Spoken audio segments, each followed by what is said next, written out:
Hello dear students, welcome back to my channel physics SPC. Electromagnetic induction का एक question. The total number of turns and cross section area in solenoid is fixed, however its length L is varied by adjusting the separation between winding. The inductance of the solenoid proportional to। तो देखो, सबसे पहले हम formula type करते हैं। मान लो एक हमारे पास ये इंडक्टर है, ठीक है। अब इसकी लेंथ तो वैसे ही यहाँ कैपिटल दे रखी है और सेल्फ इंडक्टेंस का सिंबल भी कैपिटल होता है, तो मैं थोड़ी देर के लिए बाद में कर लेंगे, इसकी लेंथ को मैं एल मान लेता हूँ, है ना। और सेल्फ इंडक्टेंस को मैं कैपिटल एन ही रखूँगा, और इसकी रेडियस जो है थोड़ी सी बड़े छोटे टर्न हो गए हैं, रेडियस मान लो इसकी कैपिटल आर है, तो ये इसका एरिया क्रॉस सेक्शन हो जाएगा, है ना। इसमें करंट फ्लो करा दो आई, तो इसमें करंट जब फ्लो कराएंगे तो इसमें एक इनसाइड लॉन्ग सोलिनॉइड है, तो मैग्नेटिक फील्ड कांस्टेंट रहेगा, यूनिफॉर्म होता है इनसाइड। तो बी इक्वल टू होता है म्यू नॉट एन आई। यहाँ स्मॉल एन जो होता है ना, ये number of turns per unit length होता है। मैंने लेंथ एल मानी बेटा, अभी बाद में चेंज कर लेंगे कैपिटल एल, ठीक है। N number of turns per unit length, तो यहाँ पे small N number of turns per unit length है। इतना मैग्नेटिक फील्ड डेवलप हुआ। जानते हो जो सेल्फ इंडक्टेंस का जो स्टैंडर्ड फॉर्मूला होता है वो total flux is equal to L I होता है। टोटल फ्लक्स के बराबर होता है L into I. L is a self inductance.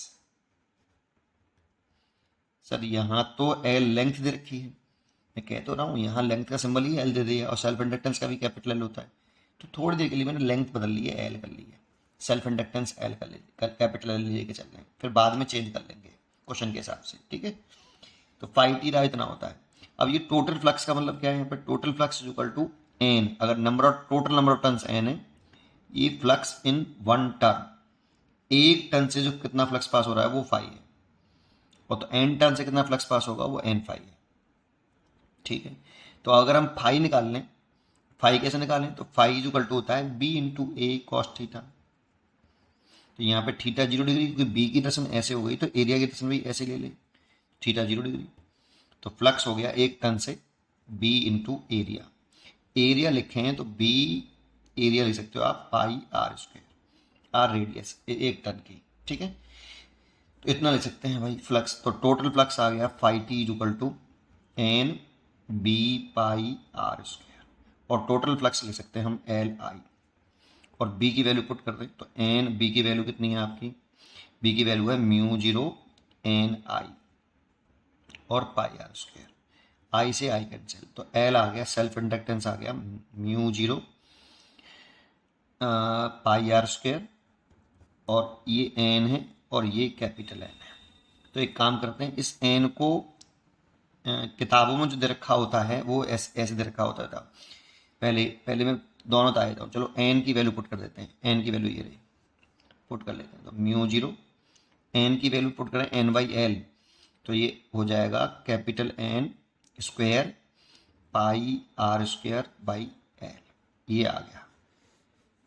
लेकिन कुछ किताबों में ऐसे भी दे रखा होता है। एक काम करिए आप, mu 0 N square pi R square over इस एल का ऊपर नीचे मल्टीप्लाई कर लो ऐसे, और इसे लिख लो एल का ऊपर नीचे मल्टीप्लाई करो तो एल स्क्वायर हो जाएगा नीचे, है ना। एल तो था ही, एक एल का मल्टीप्लाई करेंगे तो इसे लिख सकते हो आप इतना म्यू 0 स्मॉल एन स्क्वायर, क्योंकि small N capital N by L होता है, तो pi R square into small L, इसे लिख सकते हैं वॉल्यूम।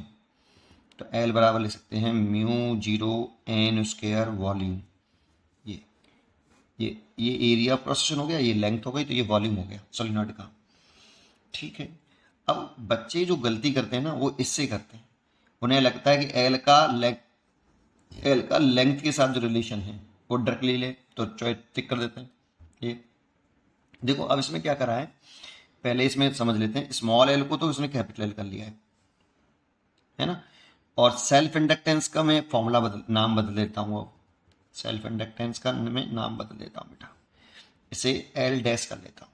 तो फॉर्मूला बन गया, देखो ये वाला लगाओ पहले, mu 0 N square pi R square, और ये कैपिटल एल।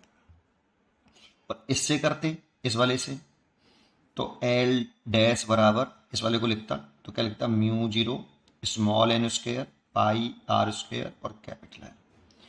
अब इस फॉर्मूले से देख रहे हैं तो ऐसा लग रहा है कि L self inductance is directly proportional to L, और इससे देख रहे हैं तो L dash proportional to 1/L। अब इसमें से सही कौन सा है फिर? तो देखो यहाँ ध्यान देने वाली बात है, total number of tons and cross sectional area, ये क्रॉस सेक्शनल एरिया हो गया ये वाला पूरा पाई आर स्क्वायर, और ये हो गया टोटल नंबर ऑफ टन्स, ये फिक्स है बेटा। फिक्स क्या है इसमें? तो इस क्वेश्चन में दे रखा है कि एन और पाई आर स्क्वायर, ये टोटल नंबर ऑफ टन्स हो गए, और ये फिक्स्ड है, दैट मीन्स कांस्टेंट है ये, और ये कांस्टेंट है, तो ये इसी रिलेशन से हमें आंसर देना चाहिए बेटा।